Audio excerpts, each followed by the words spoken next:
Recording, and we can start this video whenever you want. Benny Westside. Spoiler alert in chat if you haven't seen What's Up. No, wait.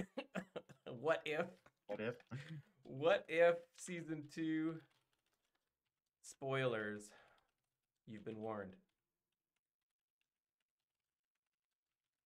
I mean, if I've seen it, everybody's seen it, right? How do I pin this shit? There we go. Good. Okay. Let's do it. Whenever you're ready, Benny Westside. Sure.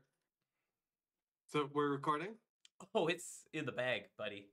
Okay. Hello, I'm Benny Westside, and I'm here with Cleaning Agent and Updog for our What If Season 2 spoiler discussion. Thanks to Cleaning Agent for once again graciously and generously hosting me. We had a last-minute technical issue. Thank you. My pleasure. So, hello, guys. How's it going? Good day. Today we have a packed season to discuss 9 episodes.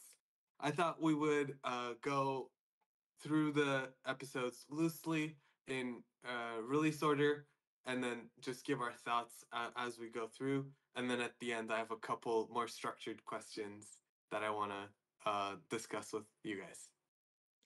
Sounds Sweet. great. I'm excited. I'm so ready for this. Sure. All right. I'll start us off with the storyline of the first one.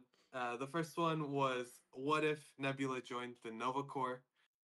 The idea was that Nebula is stuck, Thanos and Gamora are dead. Nebula is recruited into the Nova Corps, and she is stuck on Xandar. Is that the planet? She's stuck on Xandar when Ronan comes for them, and they put up a planetary shield. And there's some basically detective crime drama and a conspiracy that Nebula goes through and kills or defeats Yon-Rogg and Glenn Close and saves Nova, basically. And then she ends up with the Yondu Finn, which was pretty cool. What did you guys think of it? For me, it was base what if. Glenn Close, also known as Nova Prime. Yes. So we'll establish that. But I think it was cool that they had Howard the Duck in there, a little bit. So that was nice. That was cool to see for me. It makes me wonder, if they were to expand on that, who would become the next Nova Prime? Because it didn't seem like Nebula really wanted that responsibility. She did the Jon Snow thing where I don't want it, So, yeah, overall, I thought it was 9 out of 10 for me. So, are we supposed to be giving this a number rating? I just did that. I mean, it's fine. It's fine. I probably won't, but okay. So, see, I have already so many questions, Benny Westside. Do you want me to say how I like this episode in comparison to all What If episodes up until this point? Or as just a standalone what if, did you enjoy this story? Both. Either, oh man. Okay. Neither. Anyway, whatever you want to say. Here's what I'll say. I love Nebula as a character. She's great, and I kind of like this film noir-esque take they took on this. Only I felt it was only half-assed, so to speak. She was she had the she was in the film noir, but nobody else seemed to be really. And so to me it felt like half finished. And that kind of took me out of the story a little bit, but the story itself was fun. So I think we just got a follow message. How do I stop that? Thanks for the follow. And now I'm getting raided. What the actual F? Nice. This Who's recording raiding? is off the rails. Mobile Gamer. Thank you so much for the raid, Boomer, everybody. thank you for the raid. We can totally cut this out of the video, probably. No, it's fine. It's part of the story. Oh, everybody says it's so quiet. Oh boy, that's not good. Anyway, okay, so back to where I was saying. Yeah, film noir-esque. You know, it was like very rainy throughout the episode. Some very like she's interacting with like the underbelly of the planet, you know, with Howard the Duck, which I thought was great. But I just felt like they didn't go all the way, you know, gumshoe detective work. And which, you know, they only have half an hour. Why not go full in on that genre to make it like really impactful? But aside from that, I liked it as like, oh, this is like a classic. Most of Isley just cheered 1 bit. Howard the Duck confirmed. Bitch. I liked how it like solidified. It was just a solid what if episode of like, oh, Ronan off Thanos. What if that happened? Here's this storyline. And so it was very like small and intimate, which I enjoyed. So I'll say that. Definitely agree. Yeah, I would agree. And I think Nebula's voice lent really well to that film noir 100%. Inner monologue narration, right? Yeah, it totally I fit the that bill. Was great. It totally fit the bill. Definitely. The duck bill. I was very surprised that Jude Law would, you know, come back for this. But that was cool. Yeah. I don't know, like he feels like one of the actors that's like, oh, I'm like, I did my part in the MCU. I'm done. I'm over it. Okay. Gotcha. I agree. I mean, I think it just depends on the actor. Like some actors are all in for these kind of things. Some actors it's just based on availability, scheduling, things like that. Yeah.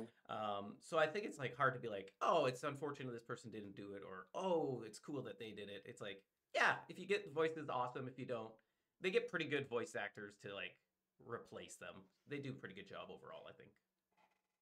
Yeah, except I feel like the Captain America one or the Steve Rogers one. Right. Like that one. And especially in the episodes where they didn't draw it to look like Chris Evans. Right. Sometimes I was like, who is this? When he's like in the elf costume, I'm like, who? What? Who's speaking? Fair. Yeah, that's okay. Yeah, I'll give you that. Yeah. All right. Yeah, but yeah, I think it was like exactly what I would expect from a what if episode. Yeah, I think it was a solid opener for the season, being like, okay, it's more of what we've come to expect from the first season. Yeah.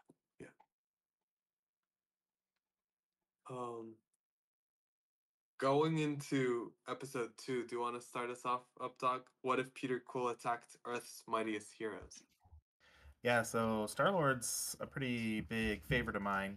Of course, I have never actually read any of the comics, so all of my fandom comes from the MCU, and not just MCU, but like all the Marvel movies in general. So it's pretty cool that we got to see him as a kid and have all have all the powers from Ego already.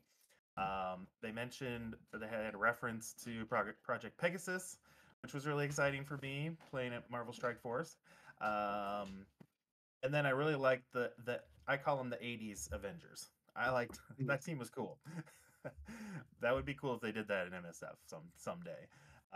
Having T'Chaka and Hank Pym and let's see who Goliath. I think and Goliath, yep. And Marvel or something? Oh yeah. Marvel, yeah. Oh, Marvel, yep, that's true. Yep. So yeah, overall, well, so even though I like the characters and everything, this was actually my lowest rated episode as a 7 out of 10, just because I think the story was pretty predictable. So that was the reason why that was my lowest rating, really. So. I mean, okay, that's fair. What did you think, Cleaning Agent? Oh, throwing it over to me. Actually, this one gave me similar vibes to the Nebula episode, as in it's more of the same season 1 what if episode. Like, oh, Yondu didn't deliver him, the catalyst of the movie, Guardians of the Galaxy. It's a very easy what if to put into place. So I think it's a very safe story, which I think is kind of what you were saying as well, Updog. It's a very safe what if story. But that said, I did enjoy like the old school crew getting together and making it work. You know, it was fun seeing these like older, maybe not as powerful characters finding a way to defeat this super OP kid, right? So I didn't mind it actually. Unlike you, I'd say it was about a 7, but it's probably one of my higher rated. So I don't know. That's all there is. I mean, yes, it's like you can see where it's going a mile away, but I think that's with most of these. You know, they're half an hour. The stories can't be overcomplicated, so it's like, did they at least execute it well? And I feel they executed this one well. Probably better than the Nebula one, just because I didn't feel the theme was fully intact on the Nebula.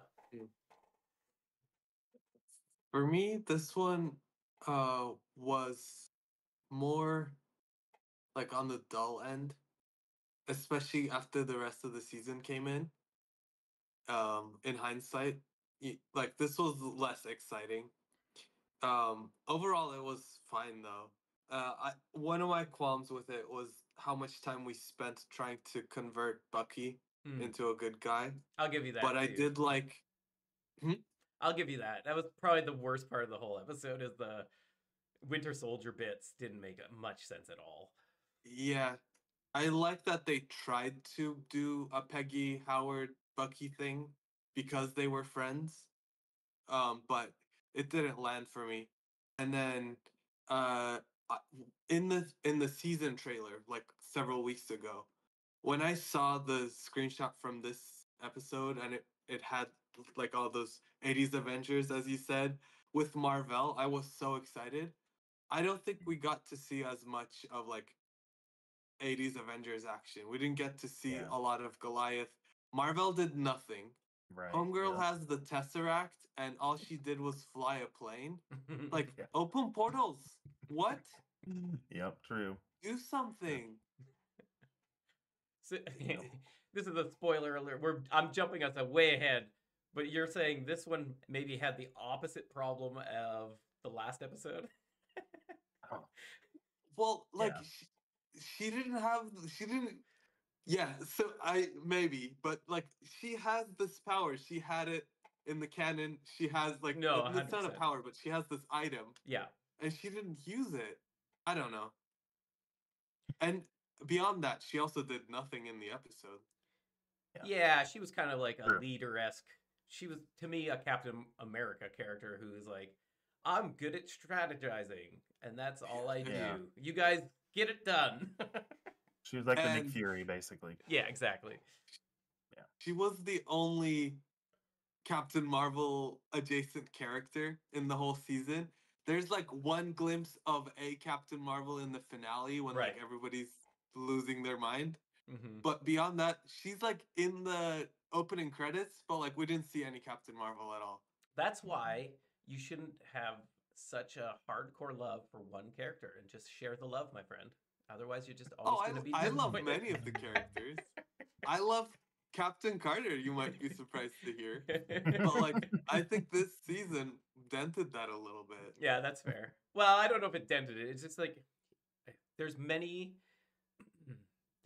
times in What If Season 2 to me that I'm just like, you've played this too hard, too much, and we're over it. Like, Thanos being defeated 600,000 times, we get it. We get it. Thanos isn't the most powerful thing. You can bring in more powerful things. Right. We don't need you to just negate all of Thanos. It just does. It's not fun to watch. It's boring. It's boring. It's overdone. And I felt they did that with many things in What If Season 2.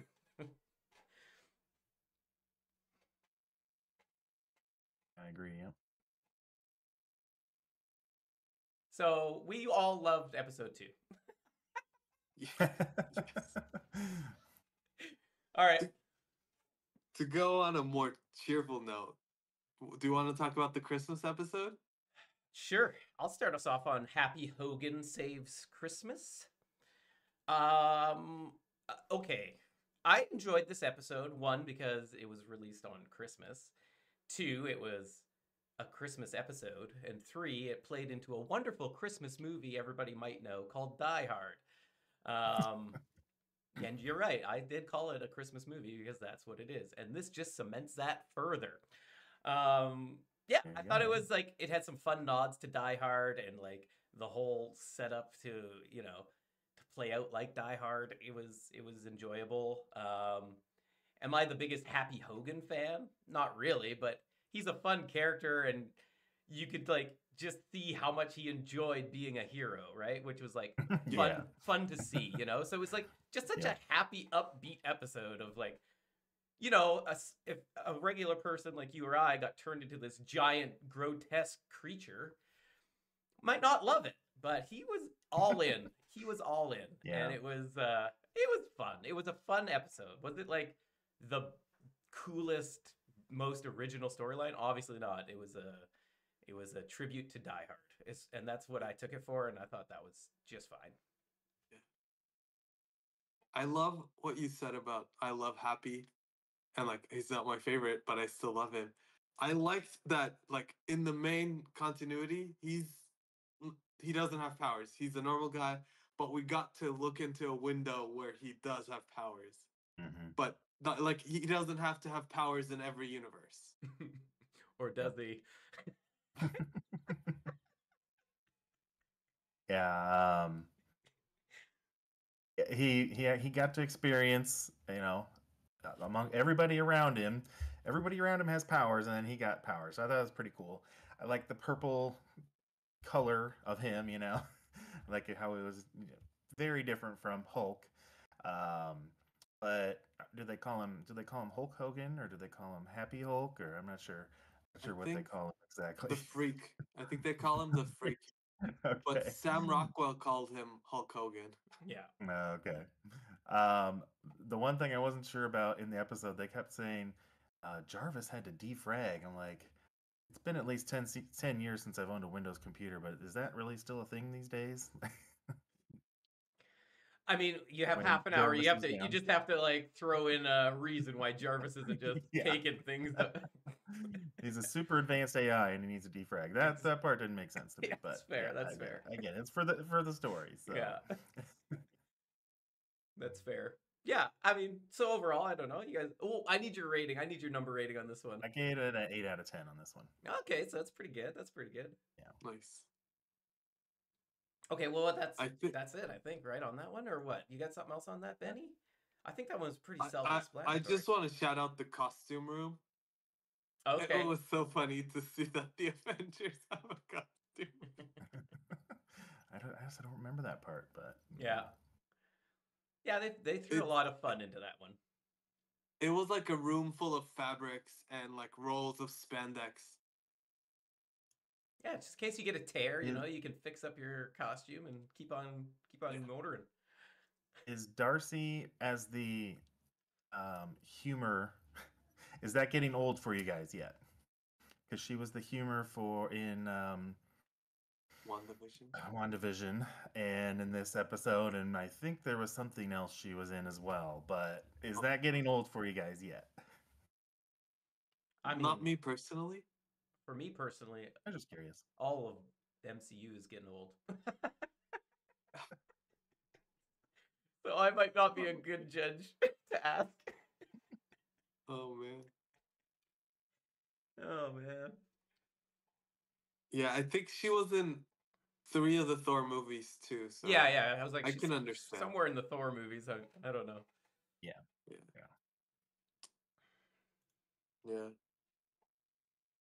All right. Let's get to my favorite episode.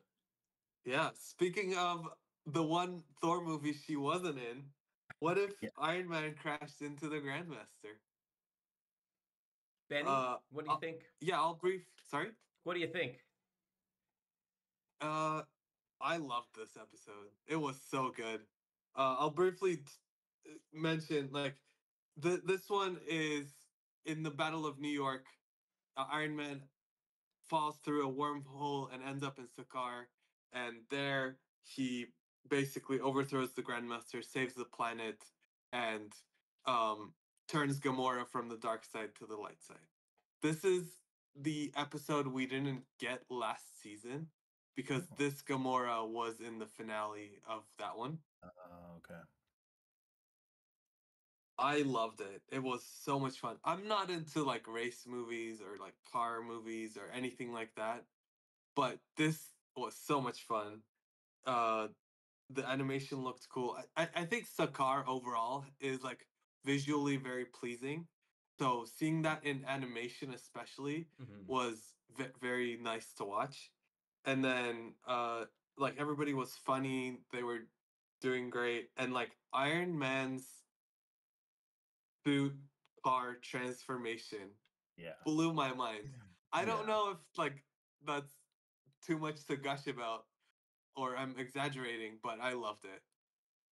No, I love the car, the suit turning into the car too. I actually wrote that down in my notes here. So, and I definitely agree about Sakar. It's a great, I think it's a great place to have things happen, and you know, love the Grandmaster character and his melting stick and and everything like that. So, yeah, I gave that one 8.5 out of 10. I just gotta follow. Oh yeah, and most Def Isley brings out a good point. Yeah, it did have a lot of Fast and Furious call outs to it, but it was still pretty good, pretty cool. Okay, so I think this is my favorite episode. And it makes sense to me because it's supposed to be in season 1. So it felt out of place. It legit felt out of place. I didn't understand why it's in this season, aside from it being a what if episode. But like, I felt like it was the best told story. You can't go wrong with Jeff Goldblum. He's a legend. And aside from that, though, if I were to think of this as a season 1 episode, it's not really about Gamora. So, which is weird. So it's like, if this was in season 1, I wouldn't like it as much. Because it's supposed to be about Gamora's journey, and it's about Iron Man's journey. And so that, to me, didn't feel right. But as a standalone in season 2, it's the best episode out of all of them, I think. So I don't know. I don't know what to say. I'm confused. I'm confusing myself, but I enjoyed it. I had also thought about that. Like, if the watcher watched this episode, why would he recruit Gamora over Iron Man? Right. I do not know. True. Yeah. Good point. Yeah. And the only part I hated, obviously, was when they just go and kill Thanos without any effort whatsoever.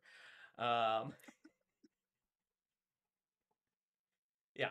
Aside from that, I still think it's like the best laid out episode story-wise, and it was the best executed. What I disliked the most was Iron Man or Tony spending so much time trying to recruit or like again convert Gamora. Well, because yeah.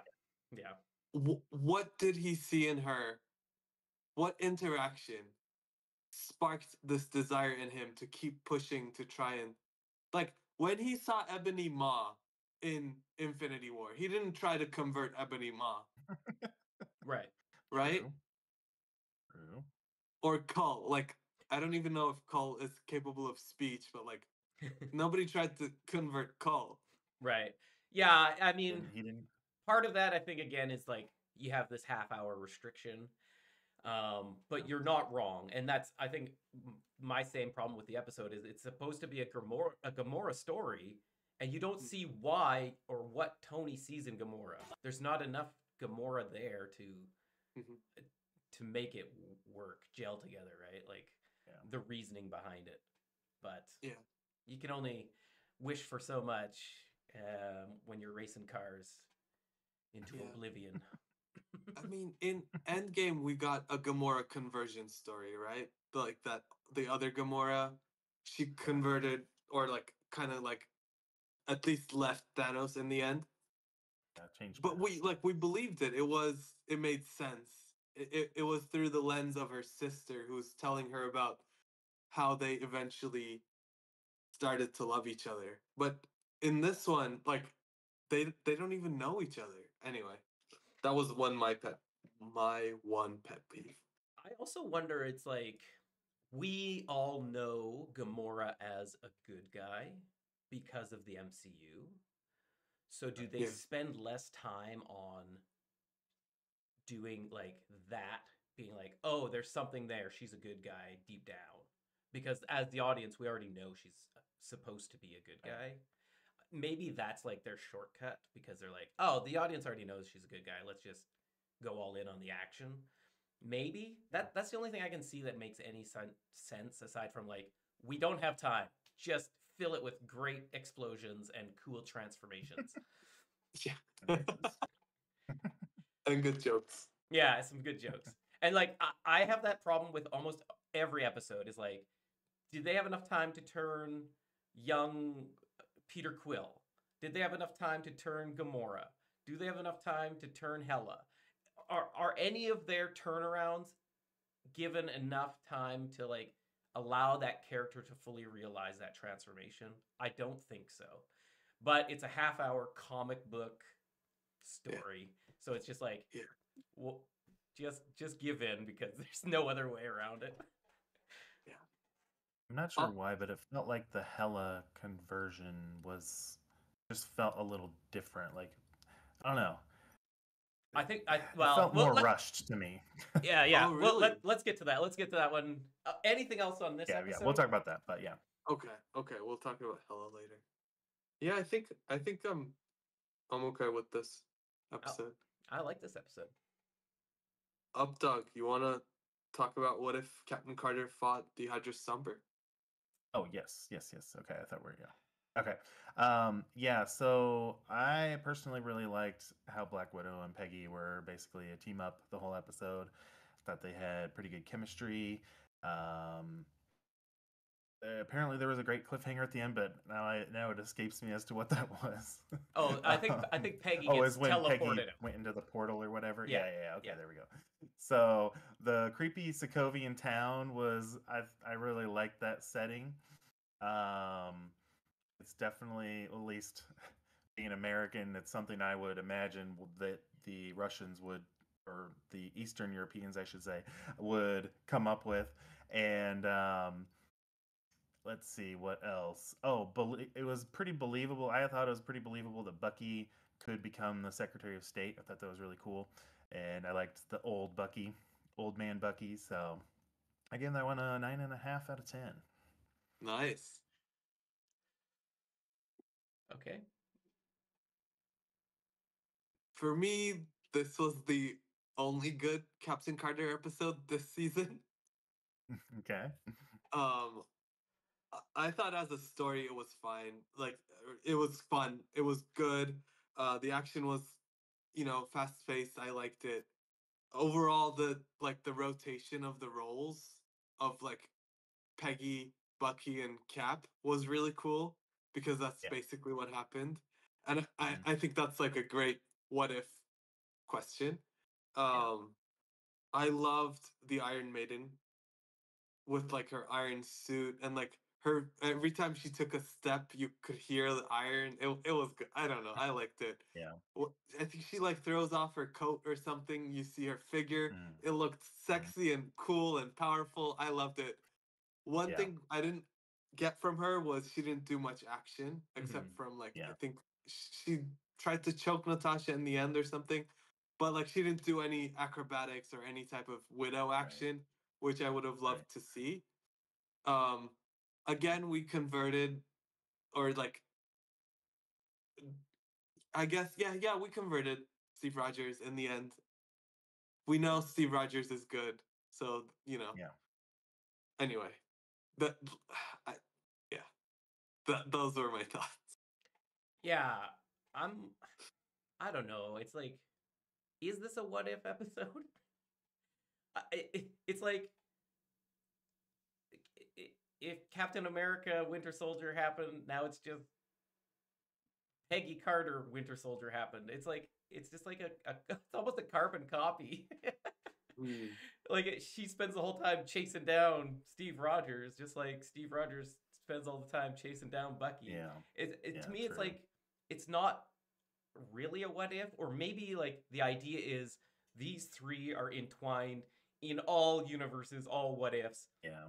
They're always in this scenario, which is okay, but again, to me, is kind of just played. You know what I'm saying? Like, I agree with you, like the Widow stuff and the Iron Maiden, that was all like fun and cool and exciting stuff. But the story premise itself to me just felt played out a little bit. And it just wasn't new enough and exciting enough to be a what if episode in my mind. Aside from that, it looked great. It was fun. It just was kind of, oh, I know exactly what's going to happen because you always turn Bucky in the end. It's like, okay, great. I think that's kind of the point or the theory of the multiverse is if the multiverse exists, then you have similar things that happen to you. May be different, subtle differences, something like that.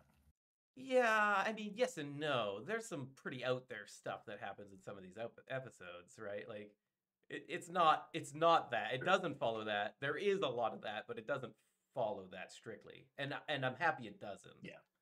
Right. Yeah. But yeah, I mean, yeah, that's just that's all I'm gonna say on it. It was an okay episode. Yeah.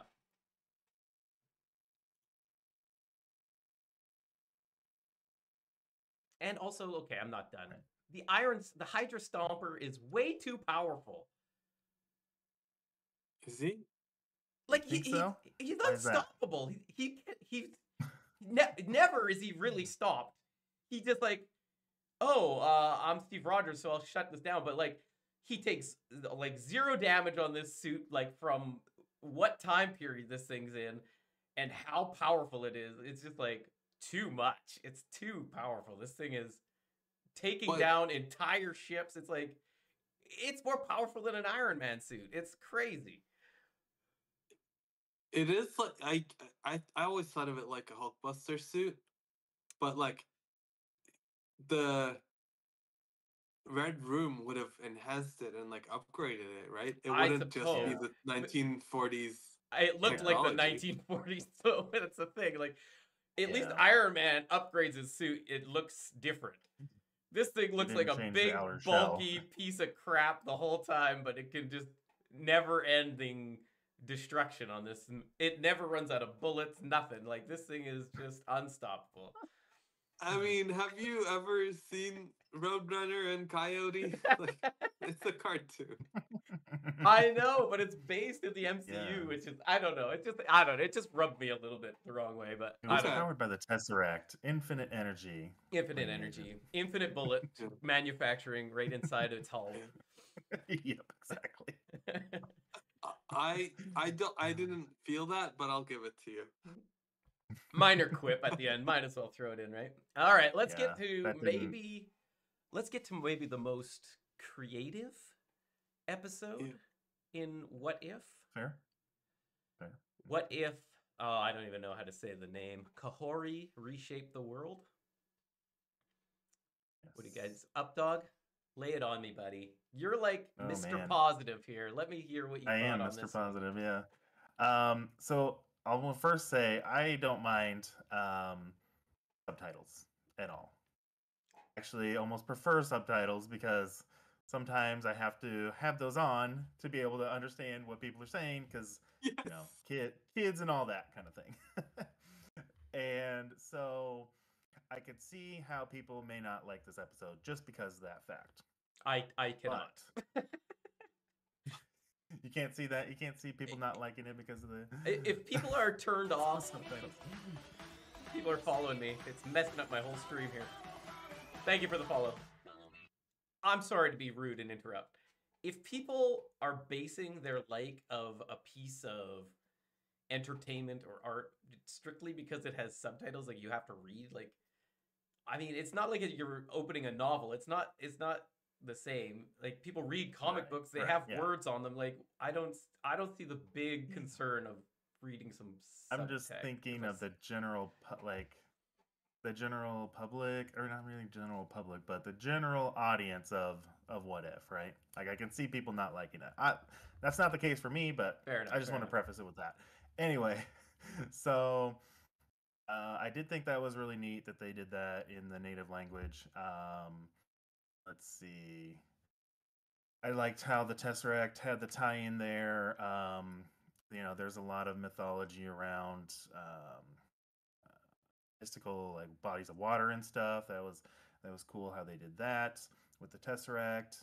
My only gripe about Kahori was her powers advanced really quickly, but I guess that's kind of to be expected. Like we've talked about earlier in the video about 30-minute format type of thing. So that was my only gripe. Curious to see if Kahori shows up in other things, whether it be Marvel Strike Force or MCU stuff.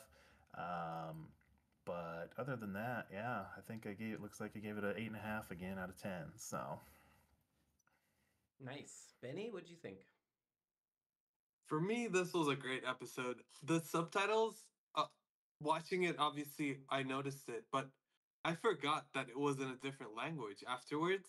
And then, like, I think when I was messaging you guys, I was thinking about, like, which episodes I liked and didn't like. And then I thought, oh, the Kahori episode wasn't even in English. Like, yeah, for me, I didn't grow up in the United States. So for me, watching something in a different language is not a thing, or like it's not a problem. So I had no problem with it. I thought it was a good story.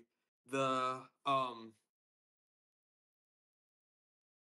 the the powers looked so cool, so beautifully animated. I enjoyed that part. And one of the most interesting implications of this for me was, what does this look in the 21st century? Because presumably she prevented colonialism of the Americas. So yeah, what does that look like? I would love to see that future. Yeah. yeah, that'd be cool. Yeah, I agree with you. Like, this is like, at its core, it is a what if episode on the MCU because it's like, what if the Tesseract made it into this lake instead of where it went? But from there, that's the only attachment to the MCU, which I really liked because it made for something we haven't seen before, where we just watched an episode that we had all seen before in Winter Soldier. So it's like it was a breath of fresh air in that way to me. Again, yeah, 30 minutes, you don't have enough time to build this amazing world, but I think they did do a good job of it and like showcasing some of her really interesting powers. The whole buffalo herd chase and things was like really cool and fun tributes to like indigenous peoples. I thought that was really interesting. Yep. Yeah, I like that we found a new character, which is I didn't know if I was gonna like that off the start because I was like, oh, what if it's like all these characters we know and they make this weird and extreme shift in their character profile and we see if we like it or not or how that turns out, right? Whereas this was not that at all. This was its own unique story and unique character, and brand new character to Marvel, which is also quite interesting. So I enjoyed it for all of those elements. I would have preferred this to be an hour-long episode, you know, so that we could see maybe what the future had in store and all of those things. Like, it was very fun to like. It's like we got a glimpse into this world and it intrigued me and I wanted to see more of it, which I think is a success in itself. But yeah, not without its issues, obviously. Having a little 5-minute montage of her trying to walk up sticks. Maybe you could have done a few other power learning sequences or something. I don't know, but yeah, it was a fun episode, and she seems legit. Maybe too legit once we get to this final episode.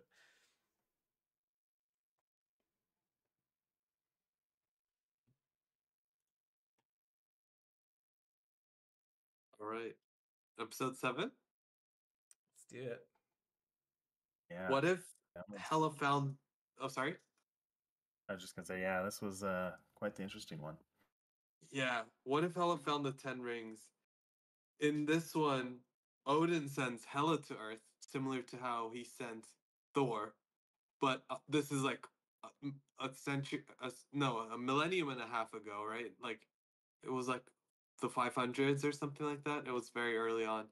Yeah. And she meets Wen Wu, and they kind of fall in love-ish, not really, over the course of the episode, not in the beginning. Yeah, it's a meet anyway, cute. It's a meet cute for sure. Yeah. She goes to Ta Lo and she trains there. Initially, she wants to train there because she's a warrior and she wants to, as she has lost her powers, she wants to regain or like learn this new power or new set of skills. But their philosophy really like rubs off on her. And I know you said like that was a quick conversion. For me, in this episode, it felt like a lot of time had passed. Whereas in the Gamora one, it was over the course of a race. For this one, I don't know how much time passed. It could be years or months. Right. I think I personally assumed it was longer. Maybe it was just a week. I don't know. Right. But in the end, she's like worthy of the crown and like defeats her father. And in this case, the condition of worthiness was, I think, mercy, which was really interesting. And for the goddess of death to come to conquer or like, assume the role of mercy. That was an interesting transition to see. And again, I keep saying it, I know, but it looked very beautiful and cool. Yeah, this one had a lot of great imagery in it for sure. So my main question about it was, is this Hela a hero? Is she an anti-hero? What does that mean? What does this all mean at the end of the episode? What do you guys think? I think it's open. Like, I mean, here, like, what is the hero? What is a villain, right? Like, in your story, you're always the hero. Whether you're trying to conquer the 9 realms so that you can ensure peace among all 9 realms, you're the hero in that story. But for 8 of those other realms, you're the villain. So I think that's all kind of perspective, and I think they are kind of playing with that a little bit because she was still at the end riding in hard to battle. So like she's still bloodthirsty as far as I'm concerned. She just has a different motive on why she's riding into battle a little bit, right? Mm-hmm. So I can forgive that a little bit. I do feel it's harder, and I stated this earlier. I think it's harder to accept her switch in a half an hour episode because we only know her as a villain. And so and Benny said it very nicely that he just let himself believe that a longer time period had gone by in her training and being on Earth than the episode kind of allowed us to know. So that kind of dampers that like quick switch a little bit, which is nice. And I choose to believe that as well. Like that's what kind of the assumption is. Like I think that's a correct assumption.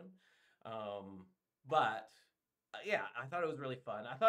I was like a little bit disappointed in the title of the episode because it's like, what if Hela found the 10 rings? I wanted to see Hela with her sweet ass helmet with 10 rings, just with 10 knives and rings, just everything going crazy all up in there. Yeah.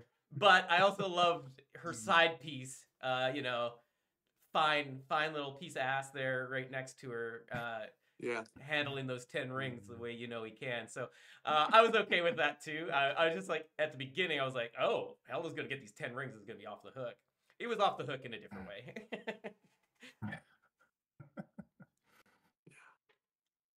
Yeah, I thought it was fun. I mean, so that brings up a good point. Yeah. About, so are we as Marvel fans, so we're easier to convince that a previously known hero, if they're portrayed as a villain, could switch to a hero versus a previously known villain, it's harder for us to convince that they can become a hero. Do you think that's kind of what we are getting at here? That makes sense? I think it means like we need to see the work. Like the character needs to do the work, and we need to see it. Okay. Yeah. We need the proof. Yeah. Is what I'm hearing from you guys.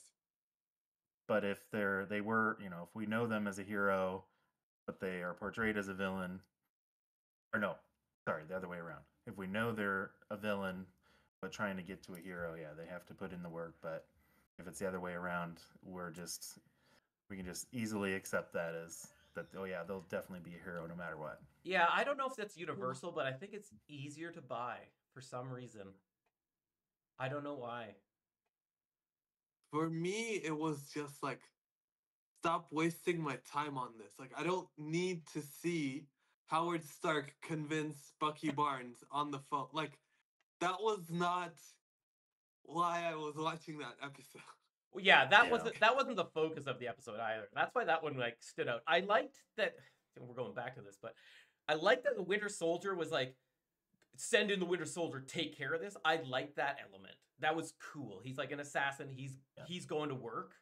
I hate that how they dealt with it was, it's okay, Bucky, we're friends. You can be a friend too. I hate that they should have straight up fought him and got rid of him, or he should have straight up shot that kid in the face, and it had zero effect on him, and it was like, oh, I'm outgunned here. Like, there's nothing I can do here. Yeah. Like, and because they went with the same through line of, we're going to change Bucky, it just came up like a wet noodle. Yeah. And the thing is, in the main continuity, we've already seen Bucky convert. Like it took a lot for him. I think he went through a lot of like therapy and something off screen, but we know that it happened. Right. In this one, just let him be a villain. It's a what if story. Exactly. You don't have to redeem him in every universe. Exactly. Which again, maybe they want them all tied like that, and if that's the case, Snoresville. Or they have to find more interesting ways to play that story out in new ways. But as they're doing it, it's just the exact same script on repeat, and it's just over. It's done. Thanos is done. Bucky is done. Get out of my face.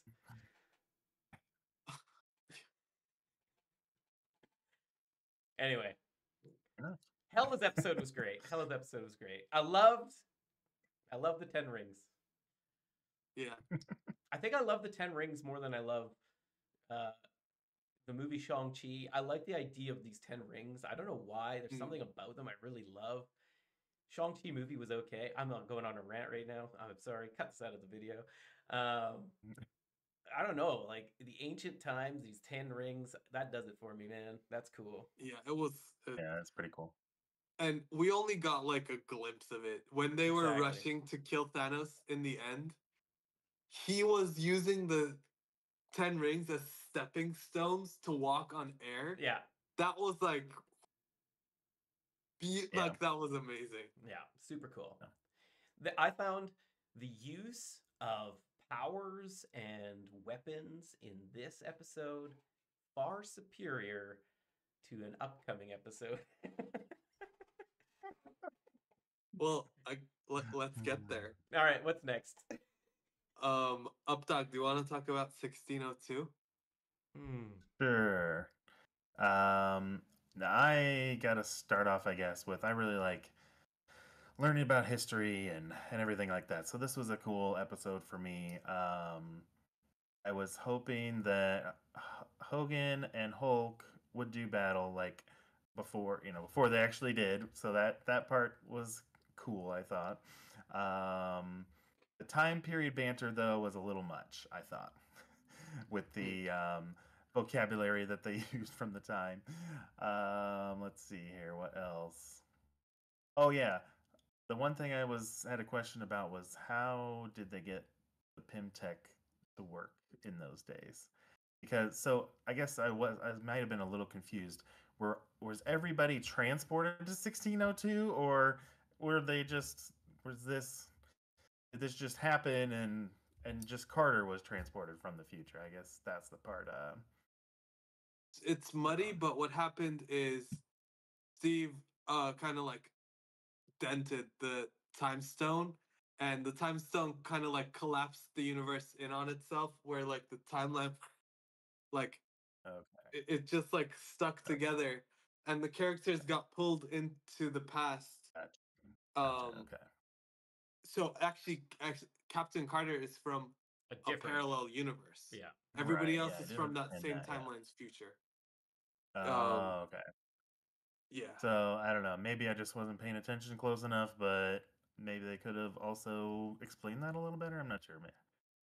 What did you guys think on that part of it? Did you guys understand? Obviously, you understood that, Benny. For me, it was like a weird way to get to the premise of our characters in Renaissance gear. Like, yeah. I liked the the idea of seeing all these characters in like skins, like, you know, it was a variation, so that was cool, and getting to see that. And this was one of the episodes where they got a lot of the characters together. So that was nice. I think this was the most characters together was this episode. This was the coming together episode, right? Yeah. But I think the idea of pulling Captain Carter from somewhere else to help fix this timeline issue made no sense to me. Like, what? Scarlet Witch, come on, girl. I think if you tried yourself, you could have fixed it better. Like, Captain Carter, all she is peak human endurance and like strength and speed, right? Yep. What does she have to offer in this circumstance? The same thing Captain America does. Heart, baby. And undying will and desire to do good. It just like it didn't make sense. Like, they should have pulled in a magical character. You're saying this wait. You're saying this about this episode? I can't wait for next episode. No, I have literally the same comment about the next episode. Don't worry. Yeah. No, I agree. I 100% agree. Okay, I'm going to jump in with right now what the actual F is the Watcher doing? Like, is he like a stalker? Like, he's obsessed with Peggy Carter? Like, it's creep show. Like, he's actually talking to her. He's like obsessed with Peggy Carter. And it's getting too much. He's actually like in the first season breaks that he can only watch for one.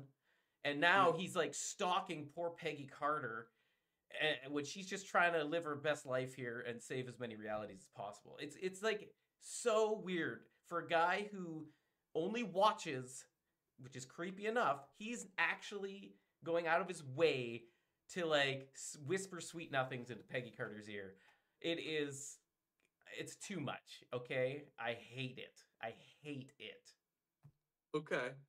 Didn't he have a thing for Doctor Strange in season 1 though? Sure. Yeah. The guy's a creeper. I hate him. I hate that for a watcher he does anything but just watch. It's just the worst. It's just the worst character I've ever seen in my life because he contradicts himself 100%. Okay, I hate it. That being said, this episode is all over the place. It's like, agreed. Muddy is like a polite way to put it. This thing is all over the map. Like, these people are from the future, but they're stuck in 1602, but they all have weird old-timey accents it's Thor is like a completely useless piece of crap. Like, it doesn't make none of this made sense. Happy Hogan for some reason can now just has this power anywhere and everywhere. Like, it makes zero sense. It makes zero sense. This whole episode. Also, on top of everything, Captain America is Robin Hood. Scott Lang should be Robin Hood. Scott Lang should have been it. Well, he was on the team. He was with him. Bull crap. He's the leader. He's the heist guy. He is the thief. Yeah. They just Jimmy rigged this to have a hookup moment between the two Captain Americas. I didn't like this episode at all. For me, if they had just not talked, they didn't give an explanation. They weren't trying to send anybody back. Peggy Carter wasn't in this. It was just an episode of what if Avengers happened in 1602. Yes. If that was the premise, it was just a story. Yeah, they overcomplicated the hell out of this for no reason, for absolutely no reason, because Peggy is busy saving all kinds of realities. She didn't need to save this weird ass mess. Yeah, and just also the character development or lack thereof of Thor being like, this is all Peggy's fault. We got to get Peggy. It made no sense. It made zero sense. These portals have been opening and closing the whole time before Peggy was ever there. What does the portal taking Hela have anything to do with Peggy now all of a sudden?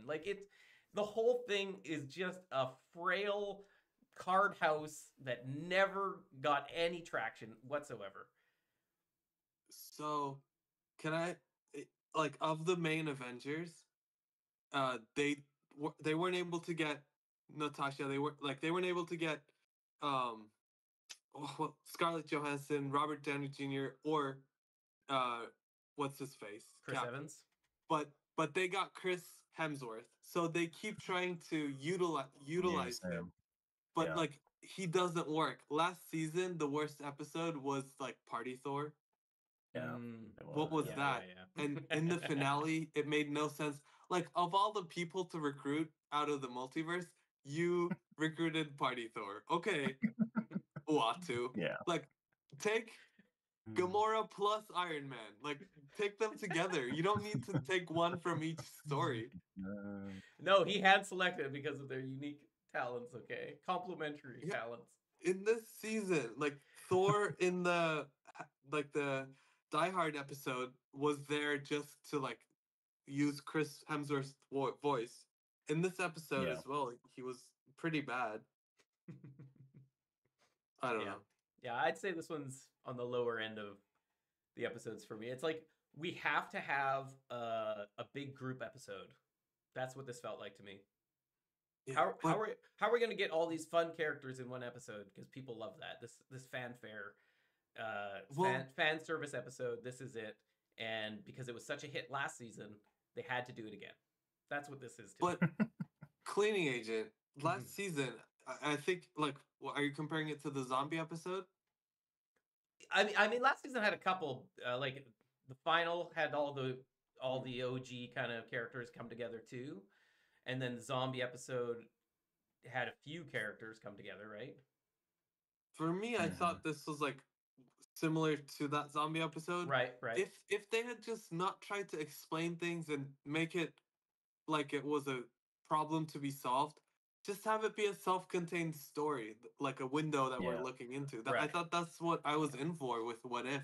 Yeah, simplify it. Yeah. Yep. Anyway. This episode sucks. when they said Robin Hood or we need a thief or whatever, I thought we were gonna see Ant-Man. Never did I think it was gonna be. Exactly. Woe is us. All right. On to this one's bigger, better things. Better? Better to fuel me with rage. Start us off, Cleaning Agent. Oh. What if Strange Supreme intervened? Okay. As far as story goes, I'm okay with it. Strange Supreme, his number one obsession has never faded. He wants to get his love interest back. Tale is old as time. He will go to any means to do so. We've already established that in the first season. So him trying to build some obviously too complicated process that we will never understand by dropping villains and heroes into some sort of machine to create his universe again. I don't know how that works. I don't care. Don't need to know.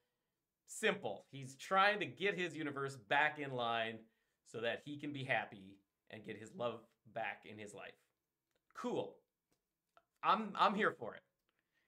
How they actually executed. The story and the fights was just a disaster from beginning to end. It was horribly, horribly done.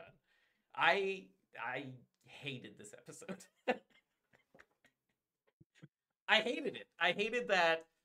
The only cool thing, which is like, again, I found fan service, is Peggy unleashing all of these universe killers and universe savers, I don't know, and so that you could catch glimpses of really cool characters just like battling for no reason. That was cool because you get to see like a crazy rocket raccoon with like a huge mechanical arm, which like, what is that? That's cool. You get to see like this Thor Hulk character like looking totally cool, intense and impressive, like sweet. But then they just don't do anything with them. Instead, they just have them going up and down an invisible elevator, and they throw their weapons at the ground because they can't use them for some reason and break out of this stupid elevator. It was so poorly executed that I almost enjoyed it. It was almost so bad I enjoyed it, but it was just so bad. And Peggy Carter, love her character. The female Cap. I feel she breathed a new life into Captain America and takes it in her own direction, in her own way. I love that. She is ill-equipped to handle any of this. Any measure of this whatsoever. Ill-equipped. Updog, clearly cleaning agent loved it. What did you think of it? It makes some good points. So this Zombie Scarlet Witch was in this one, right? Yeah. So automatically my favorite episode for that reason. I mean, she is. She's mega my favorite. awesome. She's my favorite zombie character. she's amazing. Yeah, but yeah, he's got a good point. I did have it fairly highly rated just because of, I don't know, maybe cleaning agent's changing my mind. Oh, see, this is what I don't want. I don't want you to change your mind.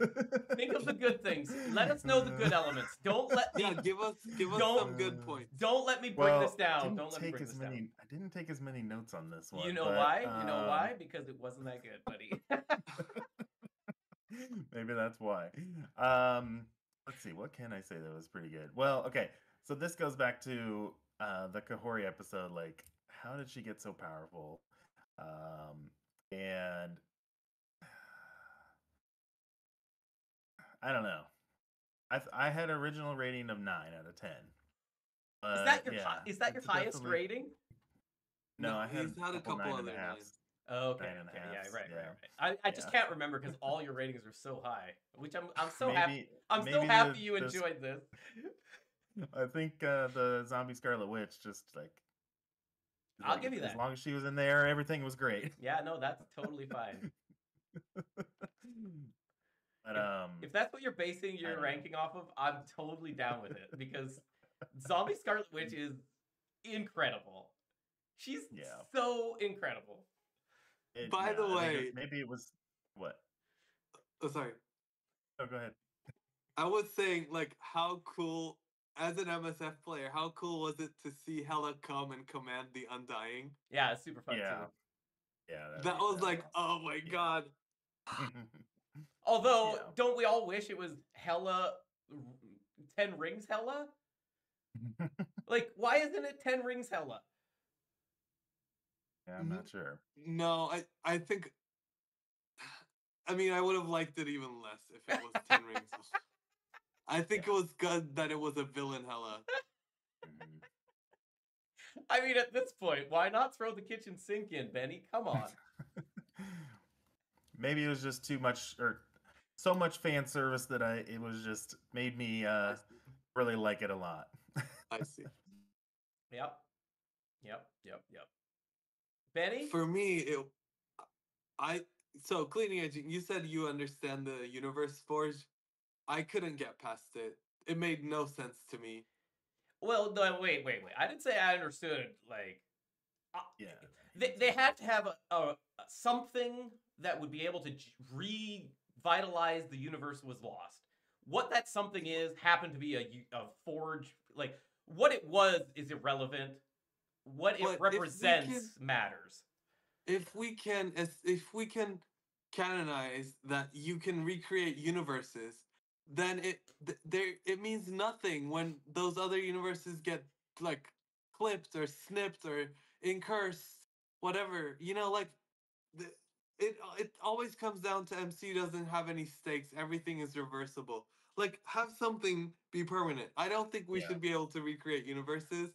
I couldn't get past that in the episode. Okay. I couldn't get past the fact that Doctor Strange, out of everybody, chose Captain Carter to go get somebody who's a speedster and has space stone powers. Like, why didn't you get Quicksilver? Why didn't you get Scarlet Witch? Why didn't you get anyone? Can I counter you on that a little bit? Yes. I will say, of everything that happens with Peggy Carter in this episode, her convincing somebody to come aboard is the one thing she might be able to do. Oh, you think like he thought she would talk to Kahori, not like catch Kahori. Exactly. She's a natural born leader. She would say, "Hey, here's what's happening. Come with me. We can do this together." Everybody loves Cap, man. Everybody loves the Cap. That's the one actual thing she is good at doing. Yeah. Okay. Everything else, ill-equipped. And like the Infinity Stones working outside their own universe. Yeah. Peggy Carter just having full command of all the stones immediately. Wait. Full command? She barely used them at all. Let's be honest. No. Okay. Let me tell you this. You know how in Infinity War, in Endgame, Cap gets Mjolnir, right? And he does these combos with the hammer and the shield. Yeah. Peggy does some really cool combos. The things I noticed was she like powered it up with the power stone so it was glowing purple, and then threw it with like extra power and force. Mm-hmm. That was cool. She would send the frisbee and then use the space stone to transport it behind Strange so that it would come from the other angle. I thought those were like amazing combos. It was great to see. I guess that I just feel that was shadowed by just huge beams of magic force going into other huge beams of magic force, and that was 90% of the fight. And you're just like, what is happening? Like, why is Peggy doing this? Why is Peggy here? This isn't a Peggy fight. This doesn't work. This doesn't add up at all. Kahori, on the other hand, was definitely more suited to be able to do that, and I felt was more important piece of the puzzle to succeed, which is again backwards to what they set up Peggy being the one to do all of this. It's just so weird to me. I hate the Watcher. And then all the weapons that they got, I didn't like. I think they could have left it with the stones. But no. I wish they would have left the stones out of the picture altogether. We don't care about the stones anymore. Yeah. They've been nullified so many times on screen that it's just like, get rid of them.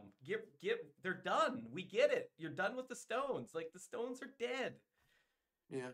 Move on from this. There's all these cool weapons they showed throughout the season. And the last episode introduced other weapons. Like, use those in a meaningful way, or just have Peggy use her actual abilities to somehow change the circumstances. Like, it made no sense. It just became a freaking power blasting battle, and it's not Peggy Carter.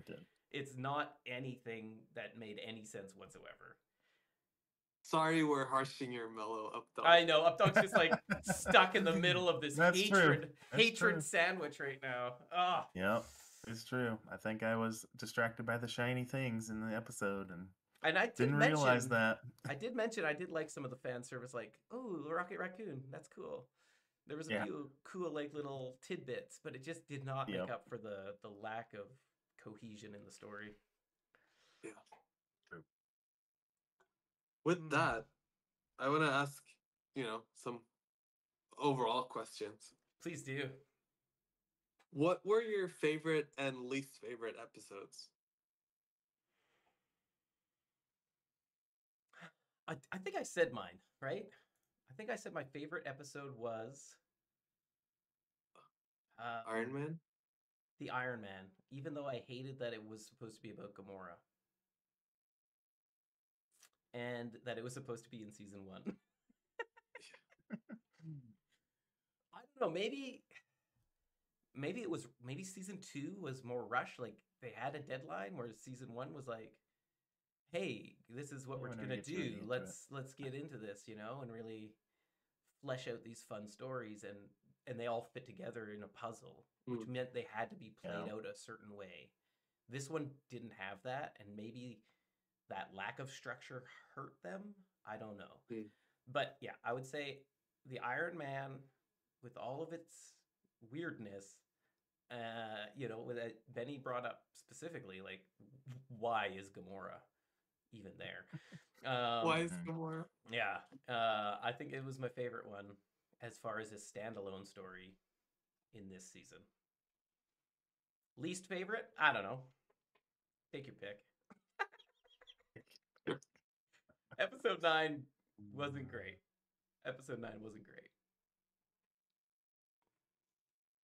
And I love Supreme Strange. I love Supreme Strange. I love him. Yeah. I love that he just wants to rebuild the world. I think it's a fine arc. They just flubbed it hard. He's just going about it the wrong way. No, he's going about it just fine. The writers are going about it the wrong way. What about you, Updog? So for me, I think either the Christmas episode where we get Happy Hulk Hogan, or the Sakaar one, like Clean Agent said. My least favorite, probably would say the 1602 one.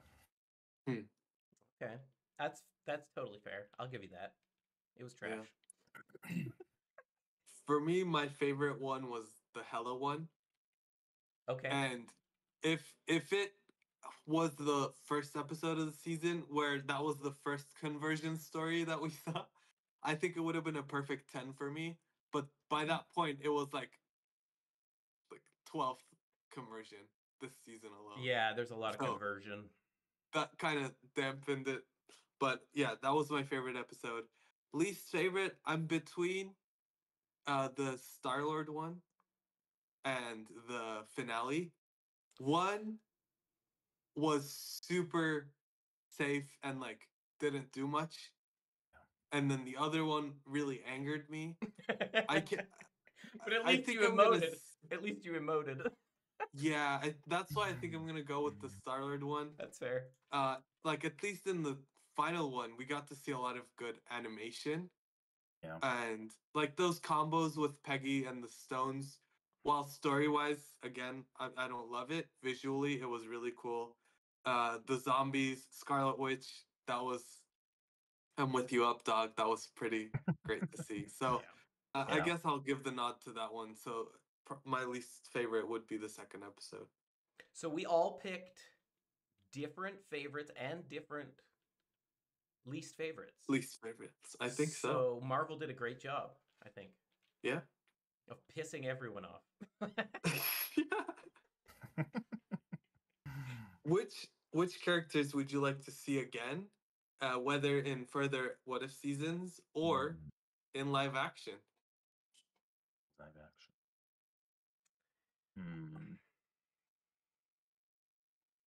I want to see old Bucky. That's fun. I like Sebastian Stan a lot. So, do you think it would be Sebastian Stan with old makeup or let's do the Chris Evans version of the old Cap version with Sebastian Stan. Yeah, that's fun. Okay. Sakaar Iron Man would be cool too.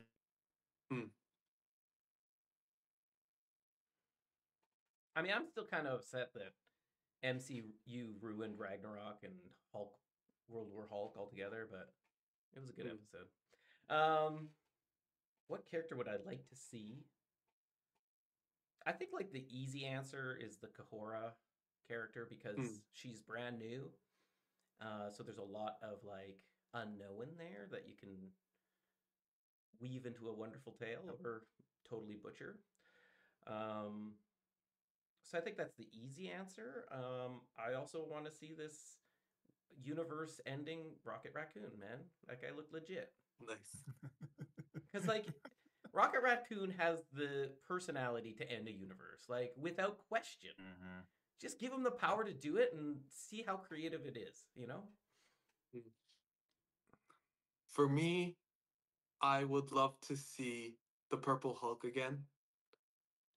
I would love to see the Odin Hulk or Thor Hulk, whatever that was in the finale that we caught glimpses of. Mm-hmm. With the spear, he looked so cool. That one I would love to see. Wait, I had one more. I mean, it probably the one everybody wants to see more of is Zombie Wanda. Let's be honest.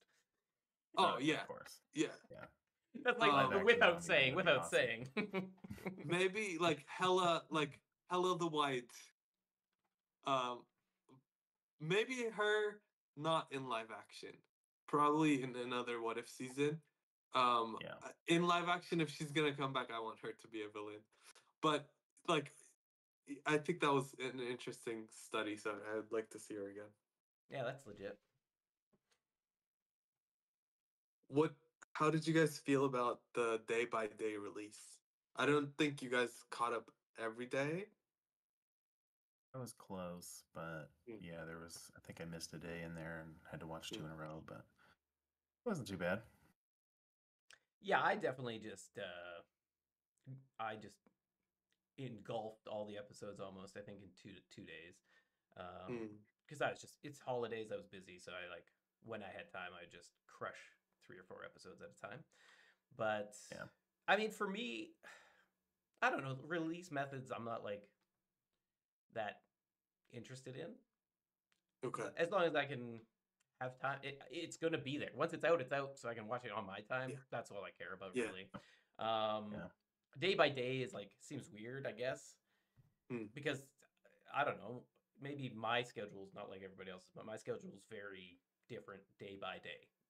So a daily release, I'm like, I'm going to get to that when I can get to it. And I think that's the beauty I find in streaming. So I guess if I was to pick, I would do an all-in-one release so I can watch it on my own time. Yeah, personally, that's always my favorite type of release. Because whether it awakens the urgency in me to want to see the next episode as soon as possible, I want to have that option. I hate waiting a whole week. I think for this it worked fine not being all together because the stories aren't necessarily that linked, and it was a short wait period over one day. But I don't think it would have worked for any other story type. And you can't do this in the middle of March. It worked only because it was over Christmas, and over New Year's. The holiday. That makes sense. Yeah. But I hate the weekly releases of Loki or WandaVision or whatever. I don't like that. I want it all at once. I also I'm looking forward to Echo. Yeah, Echo's it's an all at oncer. I'm interested in Echo just because I am interested in Echo. Yes. And more so Kingpin. But I guess for me it's I think writing has changed because of streaming. Writers wrote specifically for episodic weekly releases that didn't necessarily link.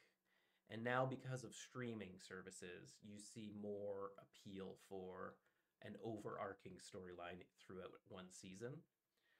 So I think that has taught us to want everything at once so that we can indulge on it as we see fit. That being said, I'll still just crush a season of Seinfeld. You know, when I have some time, just put it on in the background because it's glorious. But those stories don't often interrelate at all. But yeah, I just think over the last 10 years or so that writing style has just shifted, and I don't see that changing. And so yeah, when they choose to like span it over weeks of release, it feels bad, man. But I understand it from a corporate standpoint because it means more people logging in more often instead of just logging in once for 6 hours to just crush the whole season. So gotta have those metrics, right? Of course. So I understand it from the business point, but I think as consumers of the entertainment, we are fully brainwave changed to like full release because of streaming. Yeah. All right. My final question. What if story would you guys want to see pondered? Like any MCU story, anything. Anything. Free for all. Updog, you did your homework. You better go first because I guess I'm not sure what you I guess I'm not sure what you mean by that, Clean Agent. Any MCU story? No, like you can say, what if Quicksilver survived and Wanda died? Something like that. There's many stories in the MCU that have been told. I assume we're pulling from just MCU, though. No, you can do Fox or whatever. You can do the Howard the Duck movie from the 80s. Whatever story you want pondered. So any televised recent... Any Marvel story. Any Marvel. Okay. Don't limit it. Just anything Marvel. Period. Yeah. What if? Yeah, I didn't actually write this one down. So I gotta think about this. I'm just gonna go straight with my gut here. What if Cyclops was an actual likable character? Like he was a likable person. Yep, and not such a d-bag. Okay. How that would change the universe significantly, and how much hate he wouldn't have. Oh man, it would be something else. Man, I don't know if I would believe it, even if I saw it. There'd be huge ramifications for that.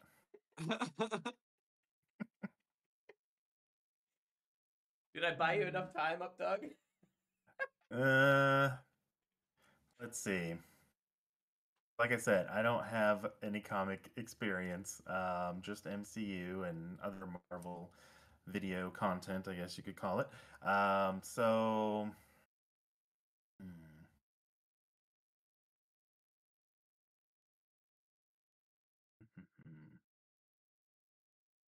I'm sorry. I'm really sorry. What if the I don't even remember his name in the kid in Deadpool 2. Like the pyromaniac What if guy? he just what if he didn't go crazy, and what if he just like, okay, Deadpool, I'll go join you and go train with the X-Men. Oh, okay. Nice. That's good. For me, I guess this what if kind of already got asked, and this would not be an animated show. It would be like a movie. But in Cleaning Agent, did you watch Multiverse of Madness? Oh yeah, regrettably. Okay. You know how like Captain Marvel there is Maria Rambeau, right? Yep. So presumably there was a time period where Maria was in Hala. And I want to see what it meant for Carol to have to raise this girl. And then Maria comes back once like she's gotten the hang of it, like 6 years or whatever after. And then she takes her kid to Hala, and Carol becomes an alcoholic and like has to deal with like the emotions of this. I'm laughing because like I shouldn't be laughing, but it's like a serious concept, but just like that's came out of left field a little bit, so it's funny. Oh yeah, it's more along like you definitely thought about what this if one. Marvel tried to get award movies? Yeah, exactly. Yeah. If Marvel Cinematic Universe was making Oscar-worthy movies. Yeah, that's good. That's good. That's pretty funny. I like that. And I love how you stayed true to your favorite character as well. Oh yeah, always. Come on. That's Updog, was it you who sent me this? Like Yes, somebody sent picture me of an it. image. Yep. Yeah, it was you. Yeah, picture of it. Yep. Gingerbread Captain Yeah, Marvel. I saw that in I the got store, this. and I'm like, I thought of Benny. So Yeah, I got this a couple months ago, and then when you sent that to me, I was like, oh my god, they're actually selling it. Like they're like it's out in stores because I saw it on Amazon and like nobody was buying it, so it was like $4. Okay, I've got a real one, Benny. I've got a real one. Okay. What if the MCU didn't downplay the powers of all of their heroes and villains? Specifically, example, the Hulk, who's like a raging, super strong, powerful character who they just wrote into idioticisms. I don't know. They made him so dumb and useless just to take him out of the fights. Thor, they made into like a comedic side piece just to take him out of the fights. Yeah. What if they didn't do that? What if they actually wrote stories to complement their powers and utilize them? What if Captain Marvel wasn't out in space saving multiple planets so that they could be at Earth solving the Earth's problems? Yeah. Right? They write her out of the script so that they don't have to deal with her powers. Yeah, because she's actually overpowered. They all are, right? And so that's why I want them to. I want to see what if they were forced to write for the powers characters actually have. They actually have, yeah. Nice. Well, how about, I just thought of one. How about this one? What if, was it Mr. Fantastic in Multiverse of Madness did not tell Wanda that Black Bolt has super powers, screaming powers? Oh, there's a whole lot of what ifs in that movie that could really help. Honestly, if they had done that and like Black Bolt bursted that Wanda, then those kids in that universe would be orphaned and Wanda could take the kids. Like that would have solved. End of the movie. The end. Yeah. I mean, I don't know. I've heard there's already a third season coming into production. Is that right? Yeah, there's a teaser. Oh, okay. I don't watch teasers, so that makes sense. Well, I hope it's as good as Updog needs it to be. Just put shiny things in there and fan service, and you got my vote. And I'm okay with that. I'm okay with that. You have my two thumbs up. Oh, let's get the zombie show on the road, man. Yeah, the zombie show. Well, I mean, there's a great zombie comic series, right? So like, it's there. Whether they want to utilize it or not, that's up to them. The little teases of it is fun, but could they do a full-fledged? I'm not sure. Yeah. And as I mentioned, I would love to see the present of Kahori's world, of like uncolonized world, just to see what that looks like. Yeah, not to mention like these super indigenous beings, like spreading like such a different message to the world, right? Like obviously, like that's gonna get out, and I don't know. I would probably fall in line with somebody that super powered, right? Being like, okay, they know how to live life. Like, let's do what they're doing here, people. Yeah. I don't know. Good stuff. Any final words? Thanks for having me on. I'm glad I was able to contribute the positive side of things. I too am happy you found somebody who is very positive because I feel like I just train wreck these every time I'm here. But I thank you graciously, Benny Westside, for putting up with me. And literally, it's the only reason I'm watching Marvel right now is because of you. So. Yeah. I'm happy to hear, man. Well, actually, am I happy to hear? Am I forcing you to watch something that you... Okay, here, how about this? You're the only reason I'm watching Marvel things right now and enjoying it. How about that? Okay. There you go. Cool. Even though I don't actually like the Marvel things. I like this part of it. I love the reason I'm watching. You like taking the crap on everything. Got it. I gave some positives. I tried very hard. You did. Yes, you did. All right, Benny. Can you set off some fireworks for us? I will, yeah. So thank you for being here. I appreciate both of you guys. Cleaning Agent, thanks for hosting us. Updog, thank you for bringing the energy. And everybody in chat, let us know what your favorite episode was and what if you want pondered. Mm-hmm. Yes. Yeah, buddy. Oh, it worked. There it is. There it is. Oh my goodness. Also, a little bit of a delay. In the comments, tell me why I'm so wrong. Why am I the way I am? Why do I hate everything? Tell me, please. How do we fix me? How do I love MCU again? Somebody help me. You don't have to you don't have to put that in the video. Just gotta like shiny things, like me. Yeah. Yeah. I tried, right? With Loki, I tried too. I tried to be like, I'm gonna purposely watch this episode, just turn my brain off and enjoy it for what it is. It didn't work all the time. Maybe if I had turned my brain off, I might have liked the last 2 episodes more in this one. Yeah. But I couldn't get past the logic. There was some huge holes. And I'm not talking about the portals either. I've told you, I'm so sorry, Updog. I'm so sorry. Yep. Apology accepted. Let me ask you this. Which of these season 2 characters would you like to see in MSF? I want the Nebula. Ooh. The Nebula would be cool, yeah. I think the Nebula is one of my favorite characters from this season, actually.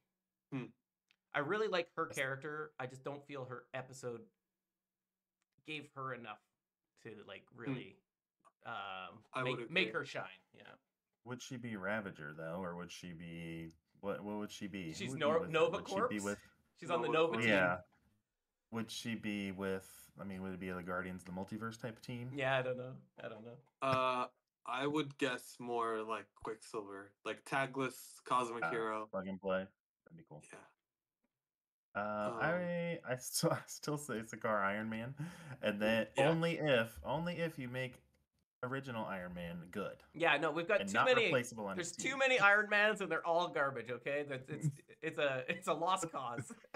They already have the model for a race car, and so they just transform him into his car. Put Iron Man's face on the hood and call it a day. Yep, and make the original Iron Man amazing, so he can't be replaced from his team. And I don't know, add Kahori to the Tangled Web team. Oh yeah, Kahori's. Why Tangled Web though? She makes no sense there. Yeah, because everybody in chat was saying, Spider Weaver should have been in that episode. If anything, Kestrel should have been in the episode. They're both portalers. Yeah. I think Kestrel and Kahori are more close. Yeah. Yeah, Kahori, I would like to see. Like, my main one